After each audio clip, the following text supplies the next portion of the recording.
I grew up as the youngest in my family, and from the very beginning, it felt like I was always two steps behind everyone else. My older brother, Jake, was the golden child, confident, charming, the kind of person who made people listen the moment he spoke. My parents, well, they loved me, I think, but they always seemed to compare me to him. Everything I did, no matter how good, was measured against what Jake had accomplished. And for a long time, I accepted it. I smiled, I tried harder, and I stayed out of the way. Even so, I had dreams, big dreams. I wanted a career that mattered, something that would make me proud, and honestly, something that would prove to my family that I could stand on my own. I worked hard in college, stayed late in the library, and picked internships that challenged me. I wasn't flashy, I wasn't loud, but I had something else: persistence. After graduation, I landed a decent job at a corporate firm. It wasn't glamorous, but it was a start. I loved the work. I loved the feeling of accomplishing something on my own merit. My colleagues were friendly, though I quickly realized that office politics were a game I hadn't yet learned to play. But I was determined. I didn't want to rely on anyone's approval, I just wanted to succeed. Then things started to change. At first, it was small. A coworker making an offhand comment about something I supposedly did, or a vague remark from my manager questioning my judgment. At first, I shrugged it off, thinking maybe I had misheard or misunderstood. But as weeks passed, the remarks became more pointed. Projects I had poured hours into were subtly undermined. Ideas I shared in meetings were dismissed, only to be praised when someone else mentioned them. And then came the comments from coworkers that I couldn't ignore. "Did you hear what your brother said about you?" one whispered. "He mentioned, never mind." I felt my stomach twist. My brother? What could he possibly have said about me? I tried to push it aside, tried to focus on my work, but the seed of doubt had been planted and it grew fast. At home, I thought maybe I could find support. But when I tried to bring up the strange tension at work, my parents brushed it off. "Oh, Jake probably just didn't explain things well," my mom said, smiling in that way that suggested she didn't really believe me, but didn't want to hear more. My dad nodded, distracted, glancing at his phone. No one wanted to listen. It was as if my concerns were invisible, or worse, inconvenient.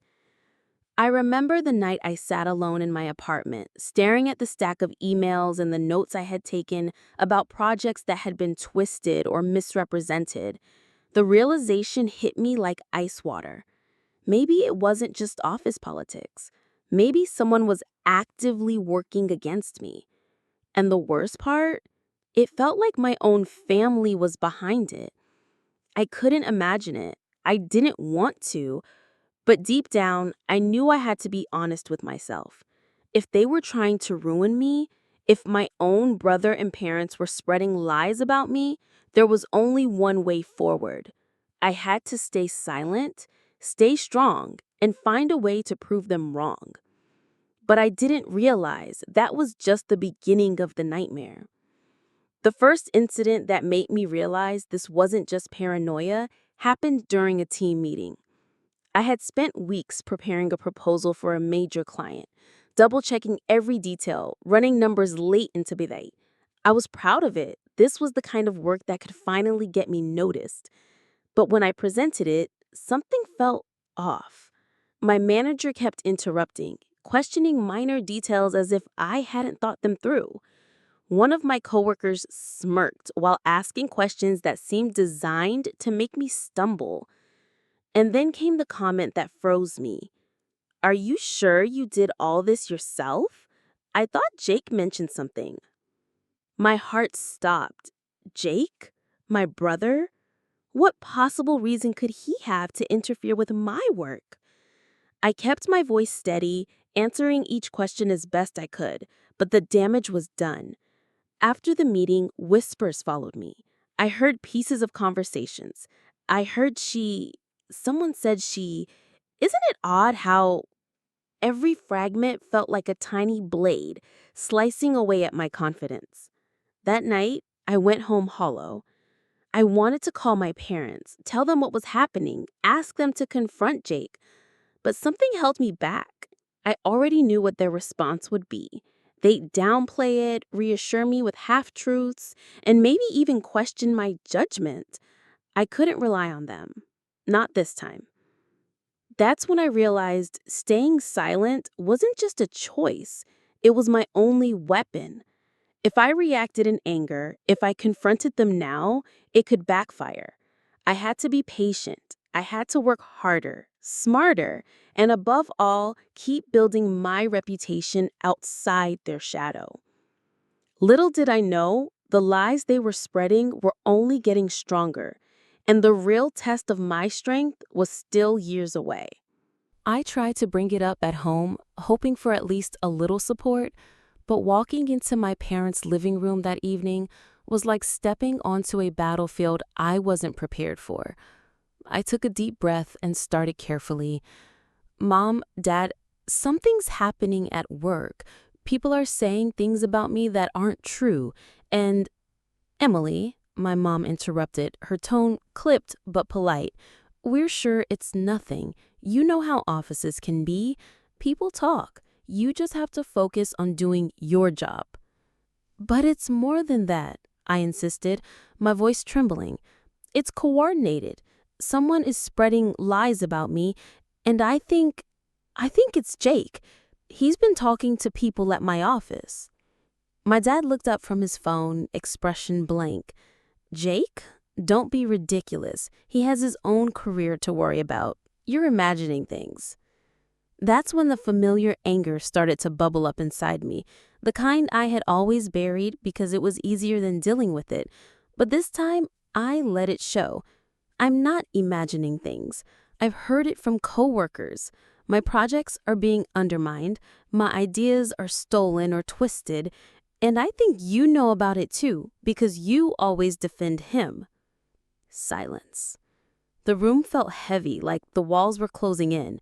My parents exchanged a quick glance, and I realized they didn't want to admit it.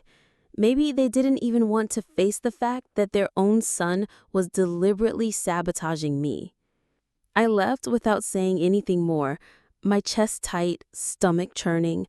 That night, I stared at the ceiling, replaying every interaction I had with my family over the years. Every subtle dismissal, every comparison to Jake, every time my accomplishments were minimized. It all fit together now. The favoritism, the protection of my brother, it wasn't innocent. It had been a pattern. The following week, I faced the first real blow. There was a promotion at work, something I had been quietly working toward for months. I was the obvious choice. I had led key projects, worked late nights, and consistently delivered results. But when the announcement came, the promotion went to someone else, a junior colleague I barely knew. I remember sitting at my desk, frozen, reading the email over and over, convinced it had to be a mistake. But the whisper started almost immediately. Maybe she's not ready. Didn't you hear what Jake said about her? Every word felt like a knife twisting in my chest. I wanted to storm out, to confront my family, to scream at my coworkers, but I didn't. I couldn't. Instead, I swallowed my pride and reminded myself of what I had realized weeks ago. Silence and strategy were my only weapons. If I reacted, I would give them the satisfaction of watching me crumble, and I refused to let them win. That night, I made a decision. I wouldn't fight with anger or accusations. I would fight with patience, resilience, and proof of my worth. I would document everything, every project, every success, every compliment, and one day they would see. One day I would rise above their lies. But at that moment, as I closed my laptop and tried to will myself to sleep, I had no idea how long it would take or how deep the betrayal ran. After that devastating promotion, I realized that I couldn't rely on anyone in my family to support me. Not Jake, not my parents. Their favoritism had cost me opportunities I had earned, and if I wanted to survive and thrive, I would have to do it entirely on my own terms. So I started quietly building my armor. I documented everything, every email, every project I led, every meeting where my ideas were dismissed or stolen. I made detailed notes about deadlines I met, client compliments I received, and the successes I achieved that no one seemed to notice. I wasn't going to let them twist reality anymore. If they wanted to lie about me, I would have proof to show the truth. I also began paying closer attention to my colleagues, not the ones who whispered and gossiped, but the ones who genuinely saw my work. Slowly, I started building alliances. I offered help to those struggling with projects, shared insights, and silently gained their trust. It wasn't about making friends, it was about creating a network of people who could see me for who I really was. At home, I kept my head down. I smiled, nodded, and avoided bringing up work. Every time Jake bragged about his own achievements or my parents mentioned how successful he was, I forced myself not to react. It hurt more than I could ever describe, but I knew that letting them see my frustration would only give them power over me. And yet, they escalated. I began noticing subtle digs, comments that weren't even about work. A cousin jokingly said, "Emily, maybe you should let Jake handle the important stuff." Or a friendly family friend murmured something about how I wasn't ready for big responsibilities. Each remark was a reminder that they were invested in keeping me small, in keeping me quiet. At work, the sabotage continued in more creative ways. A project I had meticulously prepared would suddenly be reassigned to someone else at the last minute. Meetings I was supposed to lead were canceled without notice, sometimes with my boss claiming miscommunication on my part. But instead of panicking, I adapted. I learned to be strategic, to anticipate obstacles, and to stay 2 steps ahead of anyone trying to undermine me. I also found a mentor, Sarah, a senior manager who had noticed my diligence. She was kind, perceptive, and fiercely protective of her team. Without knowing the full story about my family, she started giving me subtle guidance, offering opportunities to take on new projects and introducing me to people who could vouch for my work ethic. Slowly, I felt hope creeping back into my life. Every day was a balancing act. I had to maintain professionalism at work, pretend everything was fine at home, and silently endure the whispers and jabs. But with each passing week, each small success, I began to believe in a future where my achievements couldn't be denied. I was quietly fighting a war on 2 fronts, one at work, where I had to prove my competence, and one at home, where I had to survive my family's constant undermining. And I knew, deep in my bones, that the day would come when I would finally show them what they had tried so hard to destroy. But even with my strategy in place, I couldn't shake the feeling that the next attack would be the hardest yet. It all came to a head one morning during a quarterly review meeting. I had worked tirelessly on a client proposal that could have landed our department a major contract. I arrived early, rehearsed my presentation, and felt confident. This was my moment to prove myself. But as I began speaking, I noticed the skeptical looks on a few senior managers' faces. My voice wavered slightly, but I pushed through. Then came the question that made my heart sink. "Emily, are you sure these numbers are accurate? I heard some concerns from, well, someone in your family." My stomach dropped. I felt the room spinning, my credibility slipping through my fingers like sand. I tried to respond calmly, explaining the calculations step by step, but the doubt had already been planted. Whispers spread across the table. Some nodded politely, others exchanged glances that made my skin crawl. After the meeting, I retreated to the restroom, my hands shaking. I stared at my reflection, trying to steady my breathing. How had it come to this? I was competent, hardworking, precise, and yet here I was, humiliated because of lies I couldn't control. I went home that night and sat on my bed, staring blankly at the wall. I wanted to scream, cry, anything to release the anger and despair that had been building for months, but I didn't. I remembered the notebook on my desk, the one where I had recorded every project, every compliment, every achievement. I had evidence. I had proof. And that realization sparked a small, stubborn flame of determination inside me. I decided then and there I wouldn't let them see me break. I wouldn't confront them yet. I would fight smarter. I began planning, quietly, meticulously. Every task, every project, every success became part of my arsenal. I would rebuild my reputation step by step until it was undeniable, untouchable. But even as I plotted my comeback, a tiny voice in the back of my mind whispered that revenge wasn't just about success. It was about timing, and the moment to strike was still years away. And I had no idea how close the next betrayal already was. Slowly, the tide began to turn in my favor. After months of quiet work, careful documentation, and building alliances, people at the office started noticing. My mentor, Sarah, made sure my contributions didn't go unnoticed. She mentioned my successes in meetings, subtly highlighting my role in key projects. Colleagues who had once doubted me began seeking my advice, asking for my input, and trusting my judgment. I started taking on more responsibility, not for recognition, but because I knew this was my chance to rebuild my reputation on solid ground.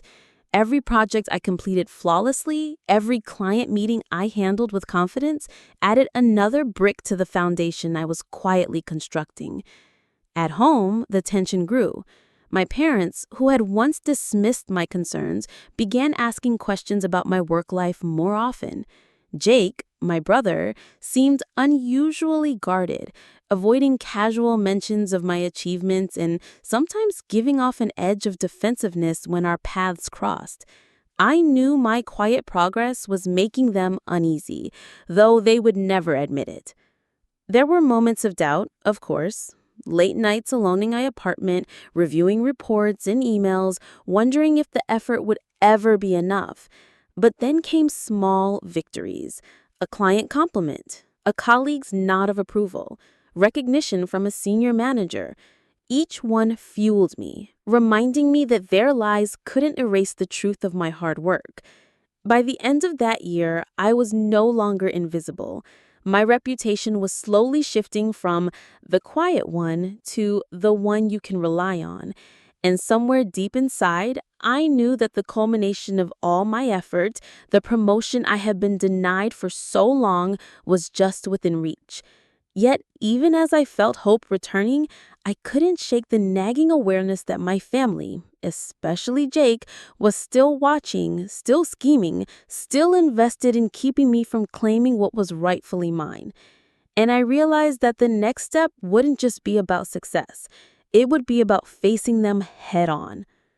The day finally arrived, the day I had been quietly preparing for, the moment I had worked toward for years. The promotion I had been passed over for countless times, the one that everyone, including my family, said I would never achieve, was now within reach. I had polished every detail, double-checked every report, and secured the backing of colleagues who had watched me work tirelessly, who had seen the truth of my dedication.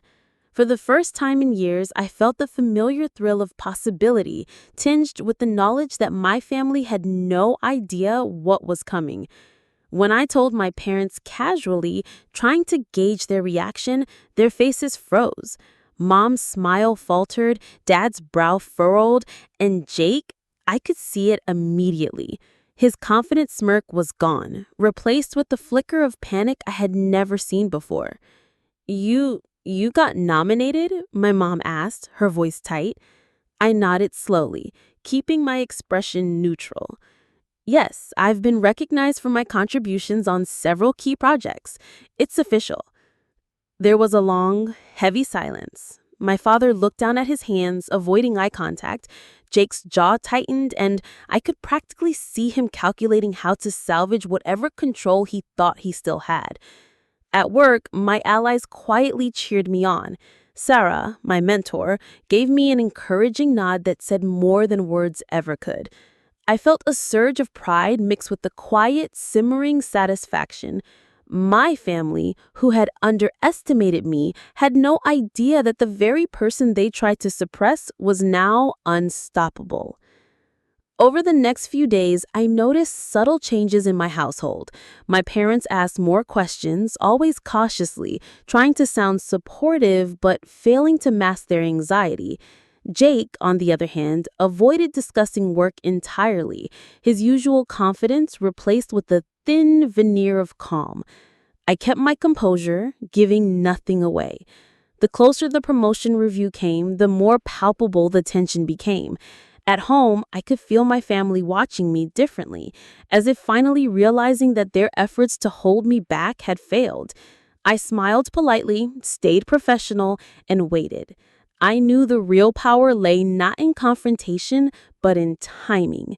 And when the day of the promotion finally arrived, my family, and especially Jake, would witness the full measure of everything I had endured, and I would finally see the shock on their faces. In the meeting room, the senior managers were already seated, reviewing notes. Sarah gave me a reassuring smile from across the table, and for the first time in years, I felt like I wasn't just Emily, the overlooked, underestimated youngest child. I was Emily, the professional, the competent, the unstoppable. The discussion began. Each manager spoke about candidates, weighing experience, contributions, and leadership potential. When it was my turn, I presented confidently, highlighting the successes I had quietly built over the years, the projects I had led, the clients I had impressed, the results I had delivered even under impossible pressure. I spoke clearly, calmly, letting the evidence do the talking. And then came the moment that changed everything. One of the managers, a woman who had been skeptical of me in the past, leaned forward and said, "Emily, we've reviewed everything you've done over the past few years. We've spoken with your colleagues, reviewed project outcomes, and it's clear your work speaks for itself. You've consistently outperformed expectations and shown leadership that deserves recognition." I held my breath as the other managers nodded in agreement. Sarah's supportive glance confirmed it. This was the moment I had been working toward.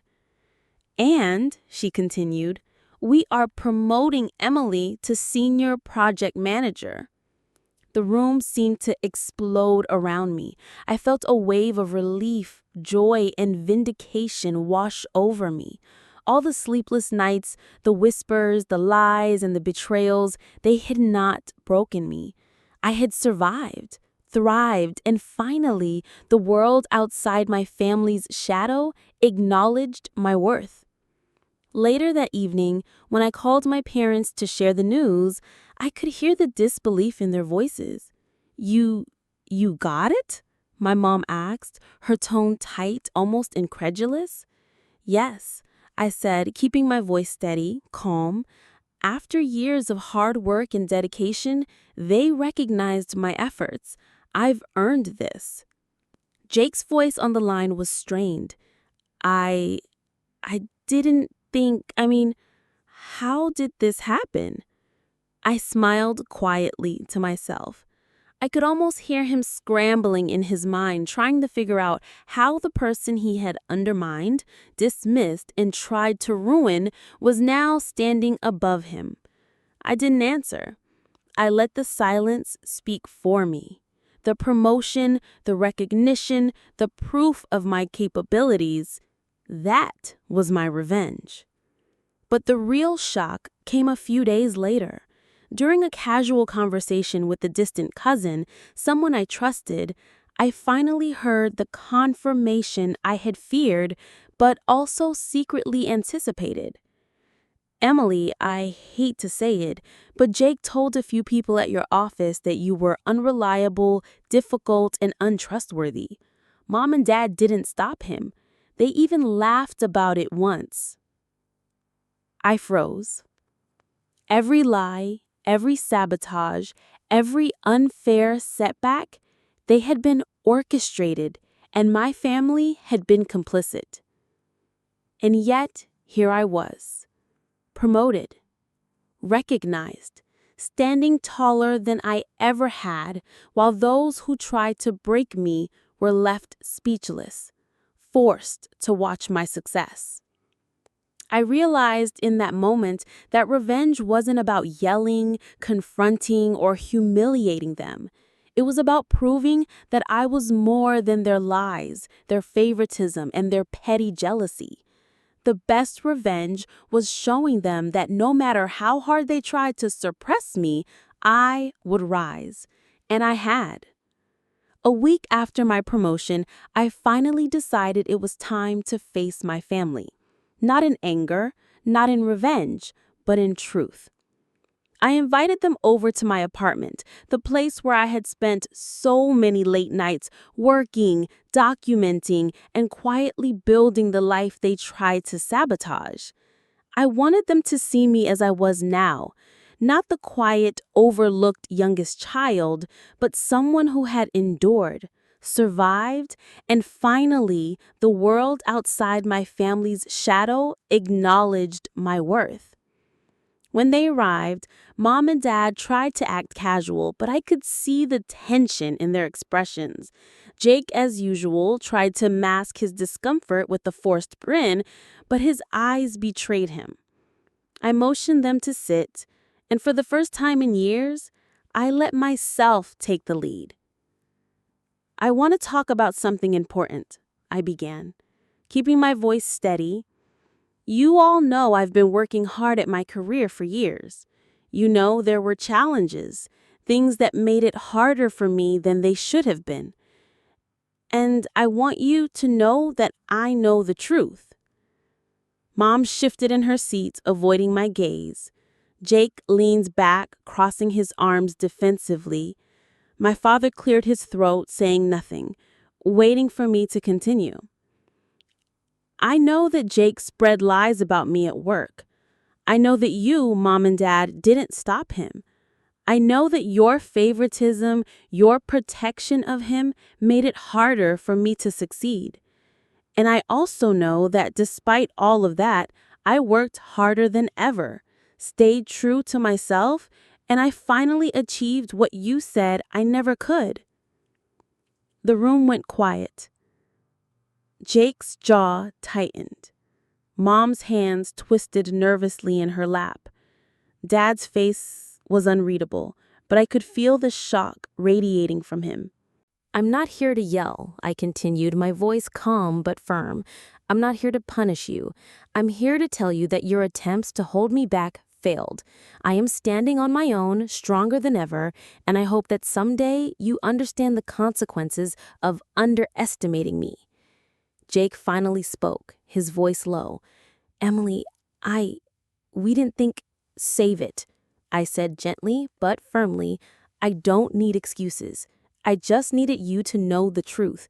And now, I hope you'll respect the boundaries I'm setting.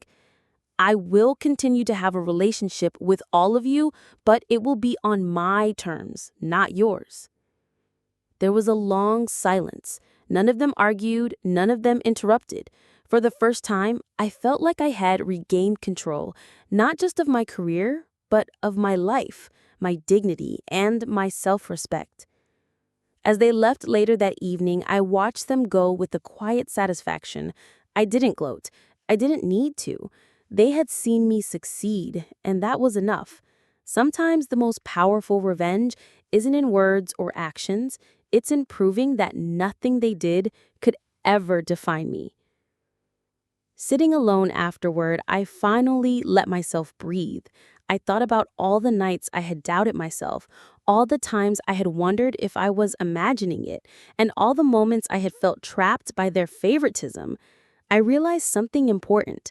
I had survived not just because of my work, but because of my resilience, my patience, and my belief in myself. And for the first time in years, I felt completely free. In the weeks and months that followed, life began to settle into a rhythm I had only ever dreamed of. At work, I continued to thrive.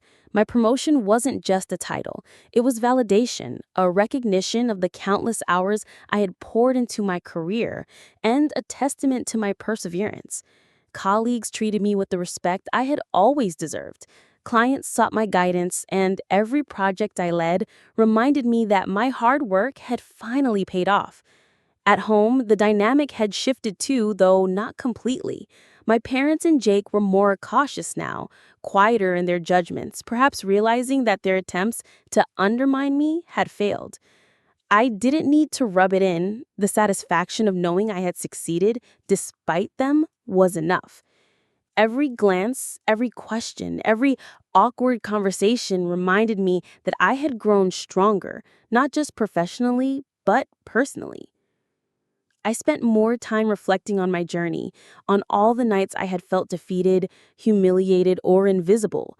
Each setback, each lie, each whispered doubt had shaped me, forced me to develop patience, resilience, and a quiet determination that I had never realized I possessed. The person I had become, the confident, capable woman, was forged in fire, and no one could take that away from me. Sometimes I think about revenge, and I realize that it wasn't about getting back at my family in the traditional sense. It was about proving to myself that I mattered, that my worth wasn't defined by their jealousy or favoritism. It was about standing tall and letting my actions, my achievements, and my integrity speak louder than any words or lies. I still have complicated feelings toward my family. There are moments when the hurt lingers, when I remember the nights I cried alone or wondered if they would ever see me as more than Jake's little sister. But those feelings no longer control me. I have boundaries now. I have respect for myself. And I have the knowledge that no matter what they think or say, I am capable, resilient, and unstoppable.